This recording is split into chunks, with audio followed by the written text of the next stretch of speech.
Well, we are back with Nonstop Foodies Miami. I'm here with Chef Jeff from Morton's in Fort Lauderdale, and we cooked up those Lyonnaise potatoes, and they are smelling absolutely delicious.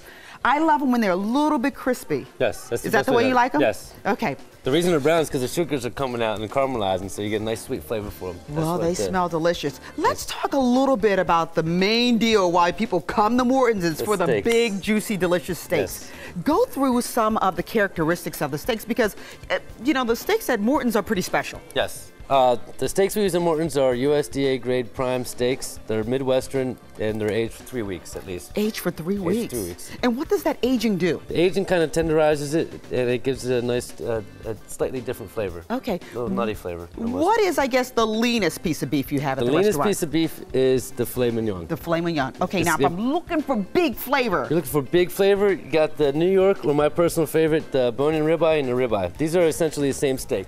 Okay. So this one's got the bone in it, which gives it a nice flavor as well. Ah. Speaking of bone-in, this is a bone-in filet. This is the same steak as this, but it also has a bone-in as well.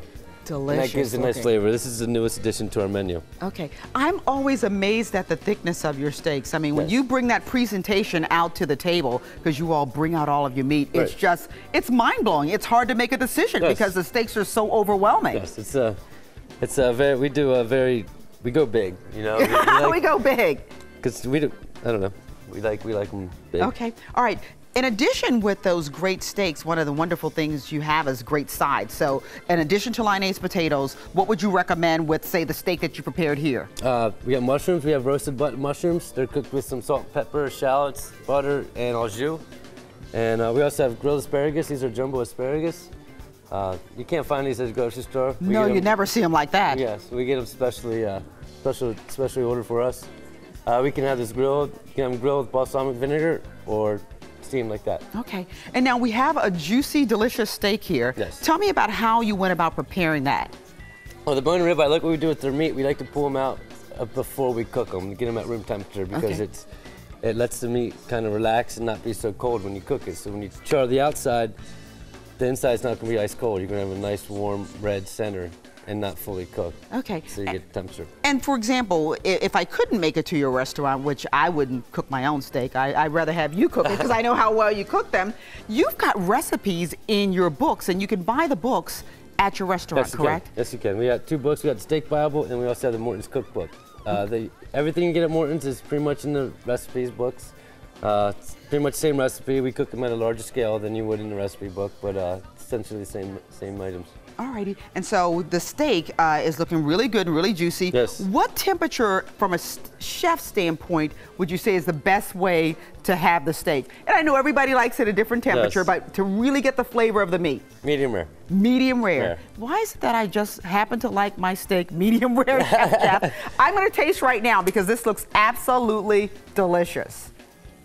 And it's important to let your steak rest after you take it off the grill. Oh, really? As well, yes. Why is that? It lets the juices kind of stay inside the steak. If you were to cut into it right before off the grill, there's a lot of activity going on because all the heat and the friction. So all the juice kind of goes out. Dresses right out. So let it sit for how long before I eat it? 5 minutes. Okay, 5 minutes. 7 minutes, yeah. I think I could hold it for that long. It'd be worth it. It's worth the wait. Chef, let's quickly, you're going to caramelize this for me, right? Next we have creme brulee. You want to come here and do it? Okay. First of all, it's creme brulee. It's basically a custard. It's a baked custard and it's chilled. And here we got some sugar. I'm just going to put a little sugar on there. All righty. Not too much. Not too much. Just a little bit. About a half a tablespoon. Half a tablespoon. I don't trust myself with that. I think you better do it. I think you better do it. We got like 30 seconds, but I better leave it to the professional. So fire it up. Fire it up. All right. And so it just kind of starts to... Yeah, all you're doing is melting the sugar. Essentially you're making caramel on top of this custard. Beautiful. What a gorgeous presentation. And it smells good too. And it makes a little crust on it, so everybody knows creme brulee, you got to kind of hit it with a spoon to get inside it. Got you. Well, Chef Jeff, delicious steaks, Lyonnaise potatoes down creme brulee with a few raspberries on it. Dinner is absolutely served. All we need is a great wine to go with that. So here's your answer for what wine would go with a great steak and the rest of this amazing meal we're having today.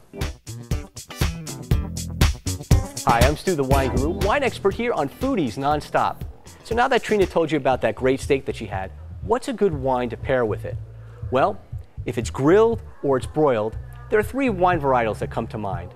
The Cabernet Sauvignon, the blend, and growing in U.S. popularity, the Malbec. I've assembled 4 great wines here for you to try that will give you a great idea as to what wines go well with it. First up, at the entry-level price of only $13 is a Cabernet from Columbia Valley, Washington. It's the 2008 Columbia Crest Grand Estates Cabernet Sauvignon.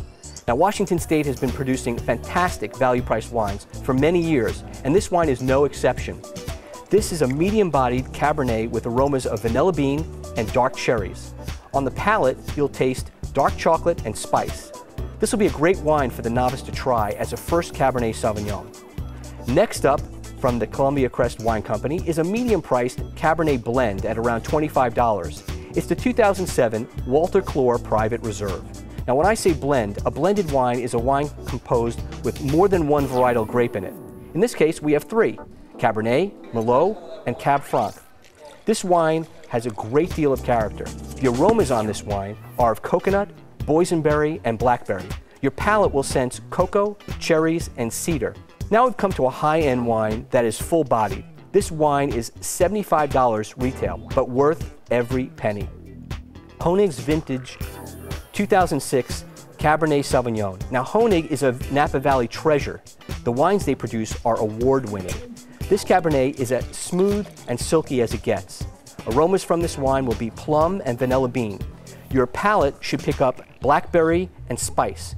With a wine like this, you could drink this on a special occasion with a nice steak, or you could also put this in your collection and age it in the bottle for 5 to 10 years, and when you open it up, it will be mind-blowing. Finally, a wine that has been getting a lot of attention here in the U.S. is the Malbec. This varietal has been around in Europe and South America for many years, and recently has become a wine of choice here because of its drinkability and versatility with different cuisine. This Cayena 2009 100% organic Malbec at $16 is a great value. It's from the Mendoza region of Argentina. It's a medium-bodied, well-crafted Malbec with aromas of black pepper and spice. On your palate, you'll taste raspberries and red fruits. It's also 100% certified organic, which means no chemicals or sulfides were added in the making of this wine. This is a great wine for anyone, but especially good for people who are allergic to the sulfides in wine. So now you know that cabs, blends, and Malbecs are great with steak. So for more on wine, watch me, Stu the Wine Guru, here on Foodies Nonstop. Coming up, it's a frozen treat that's catching on all over South Florida. Adam Cooperstein is taking us to the sweeter side when Nonstop Foodies Miami continues.